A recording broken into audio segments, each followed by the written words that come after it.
其实做酒它很简单，它不需要太复杂的机器。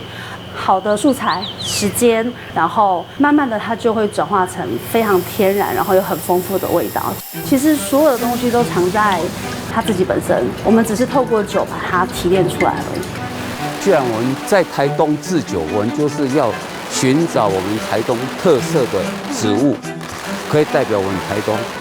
大家都会觉得好像台湾地酒没有一个系统性，我们其实一直都在跌跌撞撞当中去寻找某一个可能去适合的东西。我会发觉我自己也很喜欢味道，很喜欢乱找奇奇怪怪的东西，所以我才会觉得台湾的地酒这么的好玩。花果谷物类，作为酒厂其实最重要的我觉得还是运用在地的素材，把在地的特色做出来，然后把在地的味道传达出去。这个是我觉得回来做酒厂最开心的事情，把台湾土地的味道透过酒传达给每一个喜欢饮食、喜欢风味的人。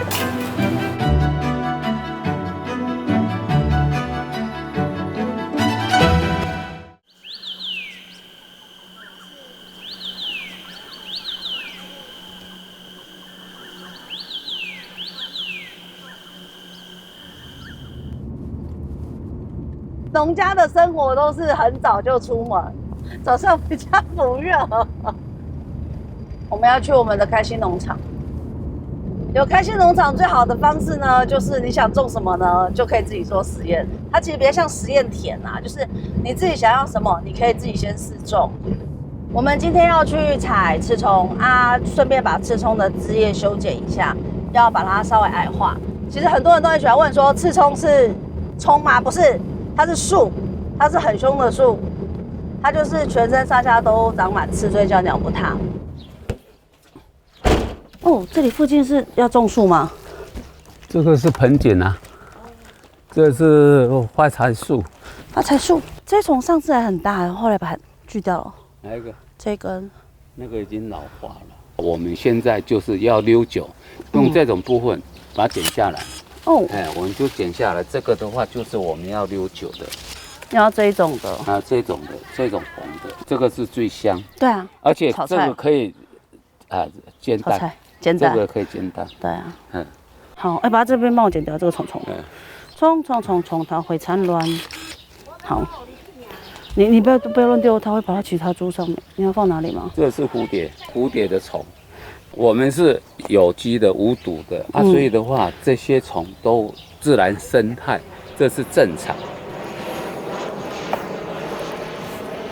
所以刚开始的时候，我们就是先种刺葱，过来香兰、个万寿菊，还有紫苏。没有这片土地的话，给我种植那么多的香草类的植物的话，就没有东太阳今天那么多气味酒，还有特色酒。你有试过直接用根吗？对呀，我改天我用看看。就是我年轻的时候我妹跟我们那个时候最想做的事情就是赶快逃离家里，所以我们家其实是一个对于孩子的管束其实是比较权威式的，所以我两个妹妹，你看一个跑到日本去，然后一个嫁到台南去，结果最想跑的跑不掉结果到最后都是就是我了。八角，那个志宪等一下会去准备要外送的酒，然后这个是我们要送那个布鲁塞尔比赛的那支台东的纯米米酒，你再帮我测一下。好。对，58度的对，那支我们测完之后就送检验。瓶子是日本瓶嘛？对，我们今年新进的瓶子。好，那我测一下。好，那你知道结果再跟我说，然后我今天会准备送验。我现在我安排请他们先点库存好，你去吗？OK， 不够你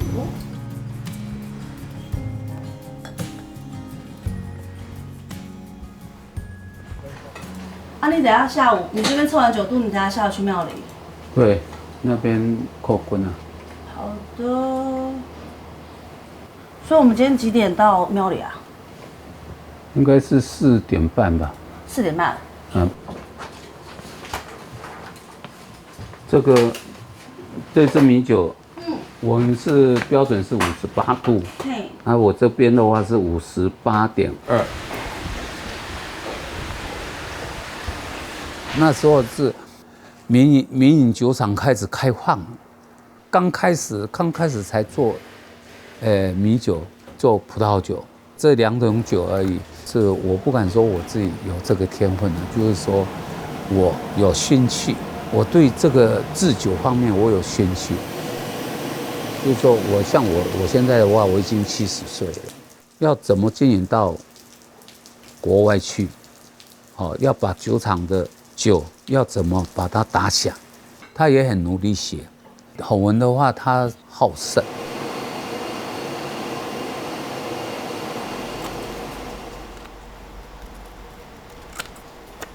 从小到大最讨厌做手工，对我来说，外面的世界很美好，没事不要坐在屋子里。洪太你好，是，请说。这个计划的部分，他大概想要做一些什么样的部分呢？我目前3月7号一直到3月15号，我都不在台东。我们其实跑展也是比较好玩的啦，但是重点就是他们都没有要做这个东西啊。对，然后后面就会发现，好像还有其他事情可以做啊，就开发新的东西啊，然后去找新的店面喝酒啊，然后找一些有趣的味道啊。超商，其实我做蛮久的连锁超商。那我会回来做，是因为我爸本来也想收，跟着收了啦，就是跟着退休，那个感觉就会觉得这个味道不能够没有，没有了它就好可惜。好吧，那就来做。所以我后来跟我妈说，好吧，我回来。我刚回来的时候其实还蛮迷惘的啊，因为不论是财务还是前景的部分，然后公司经营跟家庭关系，其实都是一团，就是还是一团混乱当中。就像你在迷雾当中在摸索，你在找某一种东西的定点，你还找不到的状况。睡觉都会觉得自己有失重感，就是你会觉得你不知道你下一步要往哪里踩啊。我从回东太阳之后开始，我就真的觉得这是在求生存。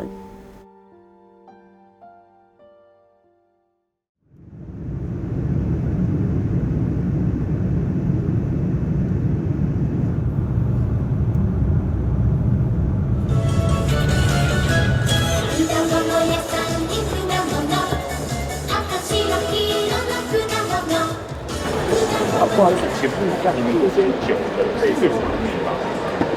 我们只有这种酒，其他的类型是蓝种。新橋からの折り返し乗車はできませんのでご注意ください。所以我昨天不知道为什么我们一出去很久就睡不着。我们俩昨天嗨到睡不着。对。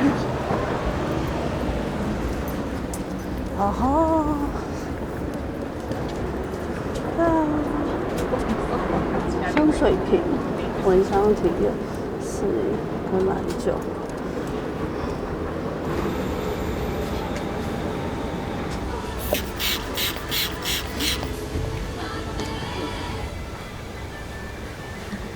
里面的声音，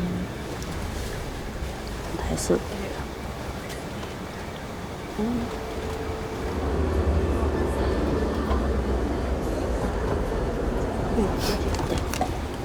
你们点了什么？全部都点了，可是我现在在排它的顺序。你是记得的，我以为你会写球妹。死盲测啊！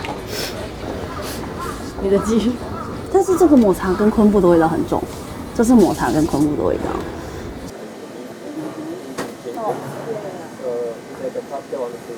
但是我觉得蛮有趣的是，它把清酒的味道在清酒里面融合的蛮好的。日本語も大丈夫ですか？No. Okay, that's fine. 谢谢。我々酒粕をベースにしてまして、酒粕っていうのがその日本酒作りの中で最後余ってしまった部分で、その中に残ってるアルコールであったりとか、そこから作るアルコールをベースにジン作りをしています。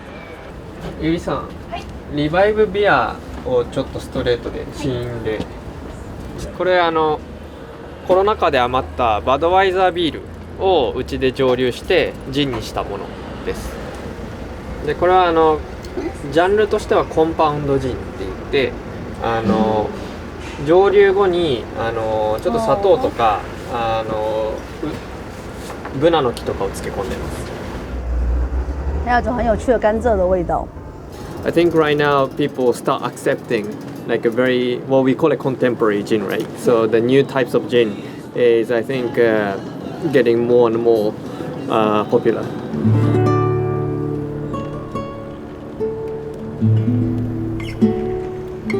焦糖肉桂苹果姜汁。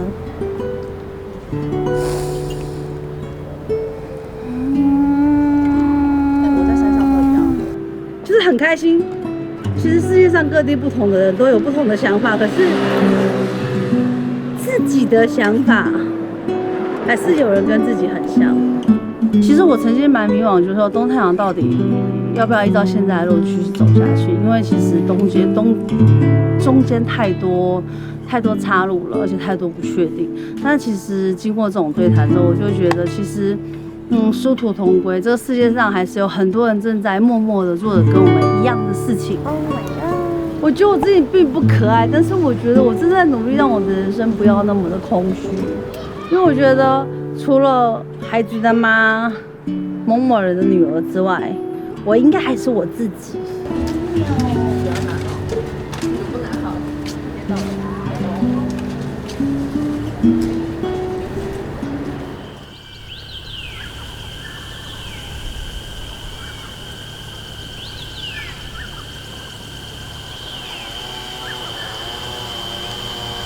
这边海拔约1500，对。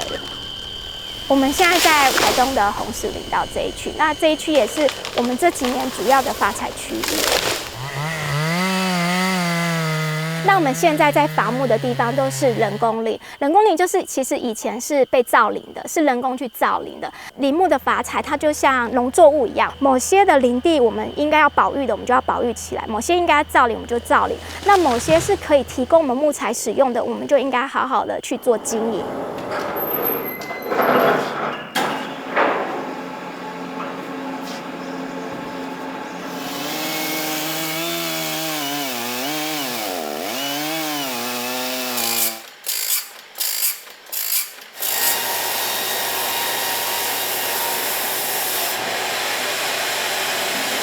说真的啊，台湾的木头真的比进口的好啊。对，坦白讲啊，不管是它的质地啊，或者是味道啊，或者是保留性，我觉得都很棒。每一种木头味道跟特性都有它不一样的感觉。我是觉得见仁见智啊，因为有的人他就喜欢快木的味道，有的人喜欢牛樟的味道，但是有的人就不喜欢牛樟的味道。啊，对。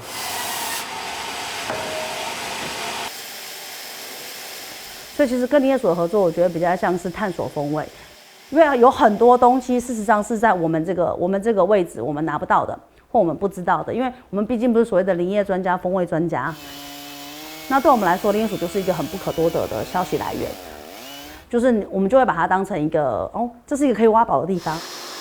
因为其实东太阳在台东这边一直在开发一些新的产品，他会觉得说，那怎样的酒跟木头融合是这样，是一个好的味道，所以我们就讨论下来，用木棒的方式去做合作。所以你自己是很期待这个东西，对，就想知道，而且又是用我们在地台东的木头，那一定会有一种跟在地又连结的味道出来。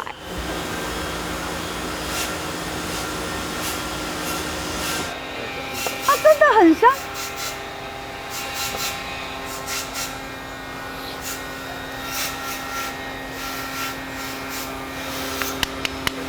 如果你闻不到气味的，沾一点水，它会有一种还原扩散的效果。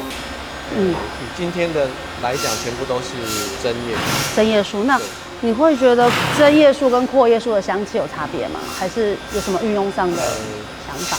香气各有特色，但差别是两种，针叶跟阔叶的密度，所以用就是简单讲就是硬度一样。台东的森林，我觉得应该是种沉稳的力量吧。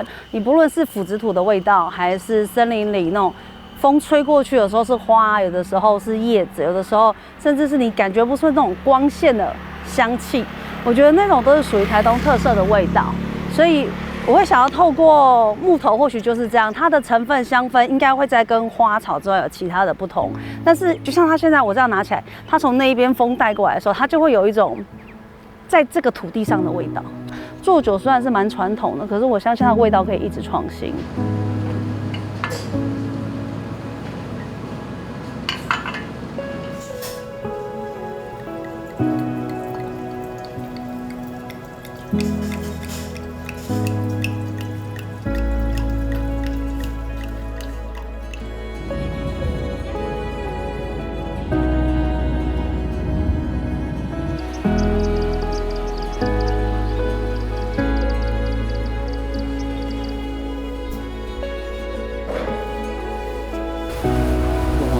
家是蓬莱仙豆，当定台当台天有社工。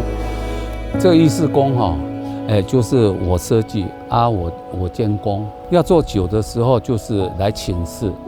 这个工厂的名字王爷的帮忙啊，所以的话，就工厂名字就取东太阳酒厂，因为我在东边嘛，东边的太阳刚好升起很旺盛。我们东太阳酒厂在运展的时候，往往会碰到一些瓶颈。瓶颈的话，有时候会来跟王爷禀报一下。禀报以后的话，这个瓶颈就突破了。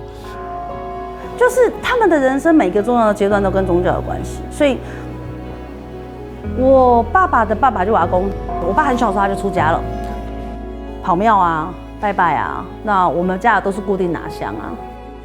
对，我爸有些酒也都还是跟庙里面蛮有缘的，像我们的赤冲酒，通常最常买的就是济公庙，因为济公庙的师傅通常他们的机身会用得到。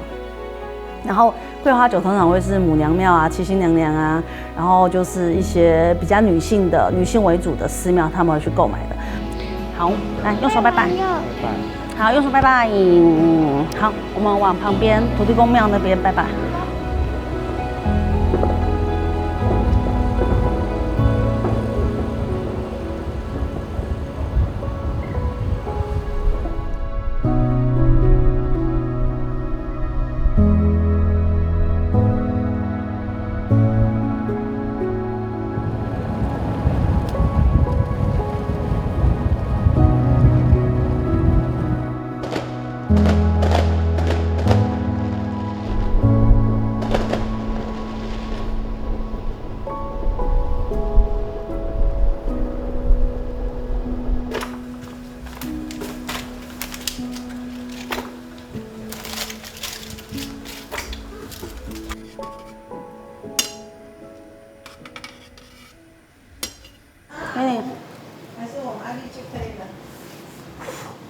给你，都行，都可以。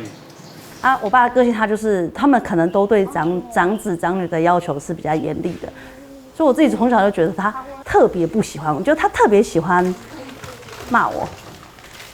我自己本来也就是那种很好强的小孩，我们之间其实一直都是存在不沟通就不用沟通这件事情。那回来之后发现不行啊，因为我今天想要推行的东西，我跟他沟通不了，我就没有办法推行。那个林尚统说他要吃20个，我说你要吃20个，很夸张呢。哇，来哦，哎呀，开动了！开动，等一下我去拿我的。你要拿什么？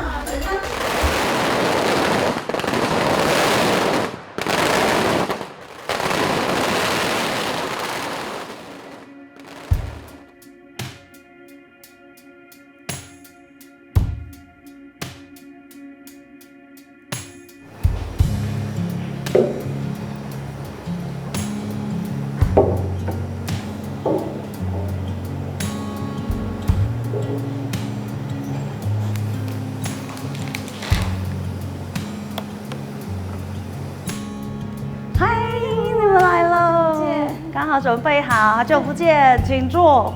我们今天都准备的差不多了，这几只1、2、3、4、5、6，这里有只，哇，好期待！深浅，我先把它排出来。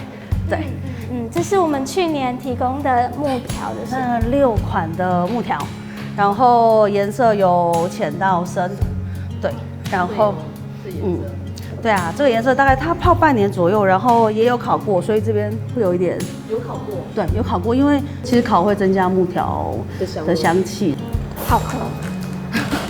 哦，它的蒸馏酒也很香，这样甜。这一款就是木头的味道有出来一点，可是又没有那么多。对。它香气很棒。台湾山也比较特别啊，因为它是台湾，台湾特有种嘛。台湾特有的。所以我就发觉这一次好像有很多是台湾特有种了。台湾山它有自己有个味道，蛮特别的味道。木头呈现出来很多的风味，就是很符合台湾的多元的一个文化的感觉。这种酒我会把它说，它其实是结合了台湾自己生产的木头。我刚刚喝下去，大概就是木头的感觉，然后让我回到那个当时候红石林道在法材木材的现场，那种木头很丰富的味道，然后融入在酒里面，感觉就是那种感觉就是生命的一个延续，让我从看到以后，然后到品尝到，对。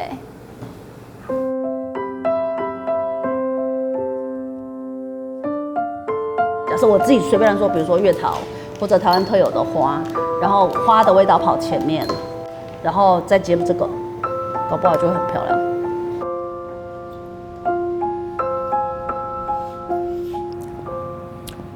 味道比较前面，后面没有，后面没有味道。可是它有一种像在吃，它回甘比较明显，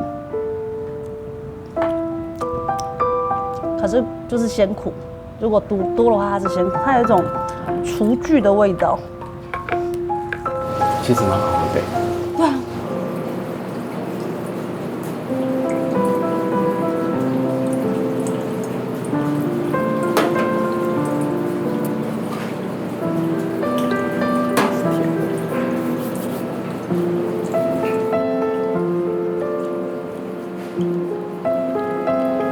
它有种柚子的甜味。对啊。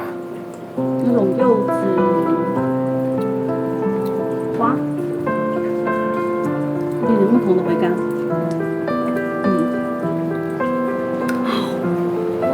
好，你用，我找，我曾经对于要将传统酒厂重新转型，然后推上轨道这件事情感到十分迷惘。那也对于要返乡跟家人工作这件事情，其实也是有一点期待又怕受伤害，所以在这一路上来，也很感谢我的家人一直都有支持我。那我觉得透过我们自己的努力，然后让这一些植物的风味可以被所有人、被全世界看到，这会是我觉得接下来我们想做酒厂最重要的使命。